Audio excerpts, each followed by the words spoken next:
High, আজ আমরা এমপ্লয়িস্কোপের পক্ষ থেকে একটা দারুণ ও গুরুত্বপূর্ণ অধ্যায় শুরু করব, প্রিন্সিপলস অফ চাইল্ড ডেভেলপমেন্ট, অর্থাৎ শিশু বিকাশের প্রধান নীতিসমূহ। Tripura TET, Paschimbanga TET, C TET কিংবা যে কোনো শিক্ষামূলক পরীক্ষার জন্য এই বিষয়টা অত্যন্ত জরুরি। আজকের আলোচনায় আমরা জানব 1. সেফালোকেডাল নীতি, 2. প্রক্সিমোডিস্টাল নীতি, 3. ধারাবাহিকতার নীতি, 4. ব্যক্তিগত পার্থক্যের নীতি, 5. সাধারণ থেকে বিশেষের নীতি, 6. সংহতির নীতি, 7. সামগ্রিক বা আন্তঃসম্পর্কের নীতি। শেষে থাকবে মনোবিজ্ঞানীদের উদ্ধৃতি, কিছু বাস্তব উদাহরণ এবং এমপ্লয়িস্কোপ মক টেস্ট থেকে নেওয়া 10টি গুরুত্বপূর্ণ প্রশ্নোত্তর। তাহলে শুরু করা যাক। দারুণ, বিষয়টা সত্যি খুব দরকারি।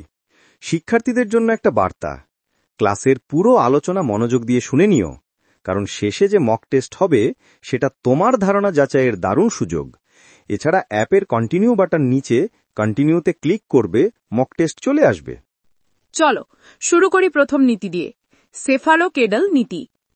এখানে সেফালো মানে মাথা আর কেডাল মানে শরীরের নিচের দিক। এই নীতি বলে বিকাশ মাথা থেকে পায়ের দিকে অগ্রসর হয়। অর্থাৎ শিশু প্রথমে মাথা ও ঘাড়ের নিয়ন্ত্রণ শেখে, তারপর ধীরে ধীরে ধড়, বাহু এবং সবশেষে পা। ঠিক তাই, যেমন একটা নবজাতক প্রথমে মাথা তুলতে শেখে, তারপর বসতে পারে, এরপর হামাগুড়ি দেয় আর শেষে হাঁটতে শেখে। এটাই সেফালোকেডাল বিকাশের প্রকৃতি। মনোবিজ্ঞানী আর্নল্ড গেসেল 1930 এই নীতি ব্যাখ্যা করে বলেছেন, development proceeds from head to foot and from centre to periphery, অর্থাৎ বিকাশের দিক মাথা থেকে পা পর্যন্ত এবং কেন্দ্র থেকে প্রান্ত পর্যন্ত।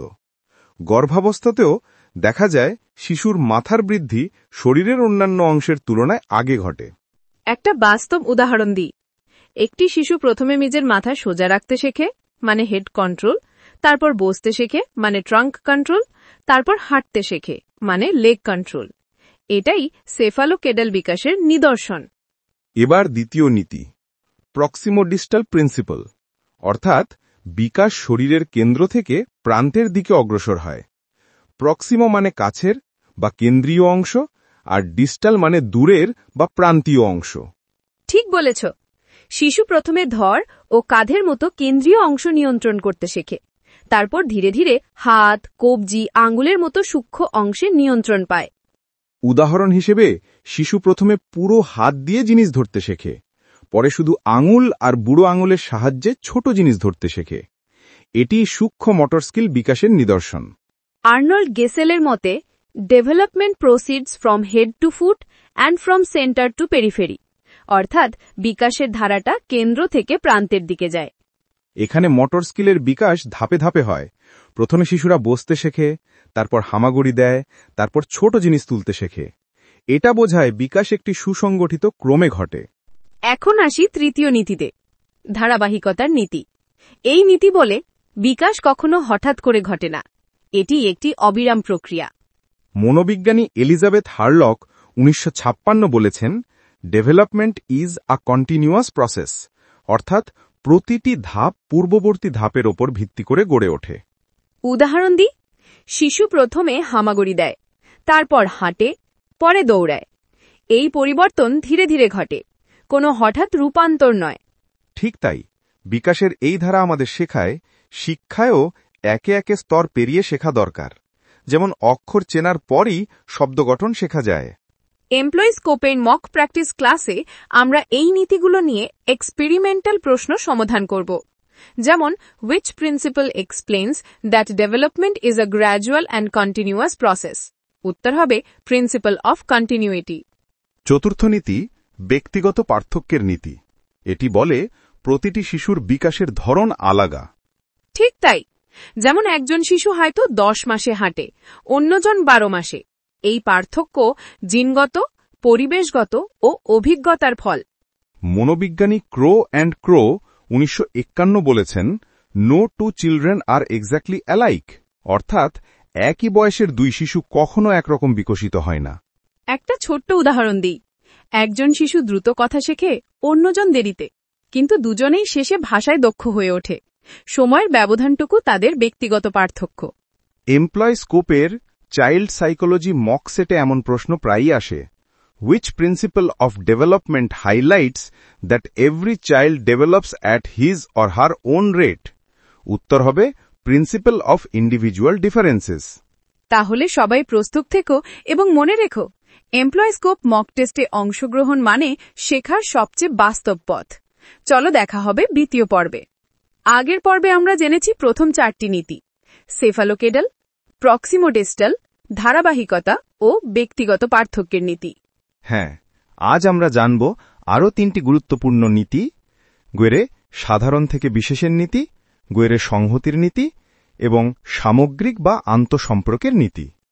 এই নীতিটি বলে শিশুর বিকাশ প্রথমে সাধারণ আচরণ থেকে শুরু হয়, পরে তা নির্দিষ্ট বা সূক্ষ্ম আচরণে পরিণত হয়।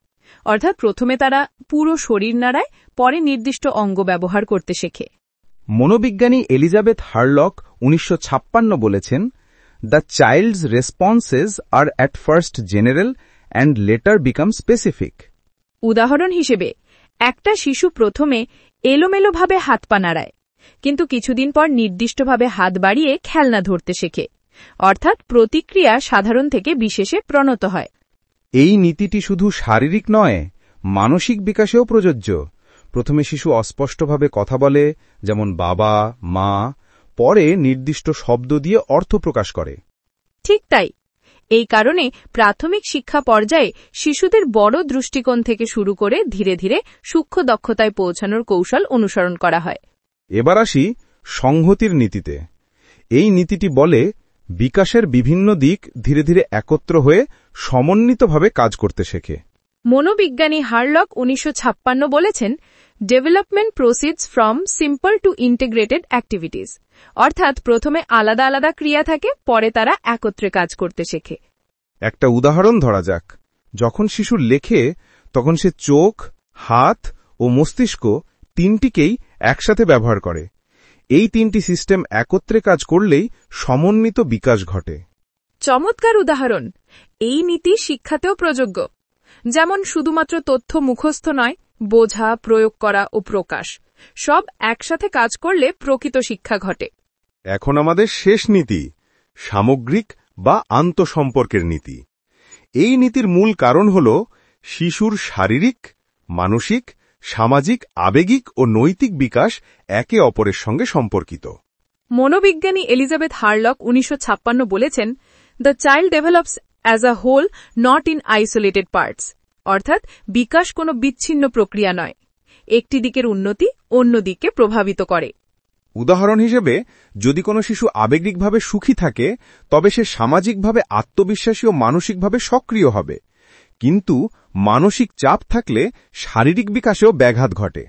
এই কারণে শিক্ষাক্ষেত্রে হোল চাইল্ড ডেভেলপমেন্ট ধারণা এসেছে, যেখানে শিশুর সব দিকের উন্নয়ন একত্রে দেখা হয়। চমৎকার! আমরা এখন 7টি প্রধান নীতি সম্পর্কে সম্পূর্ণ ধারণা পেলাম। এখন চলো দেখি মনোবিজ্ঞানীরা কিভাবে এই নীতিগুলোকে ব্যাখ্যা করেছেন। তারপর থাকবে প্রশ্নোত্তর পর্ব। আর্নাল্ড গেসেল 1930, বিকাশ মাথা থেকে পা ও কেন্দ্র থেকে প্রান্তে ঘটে।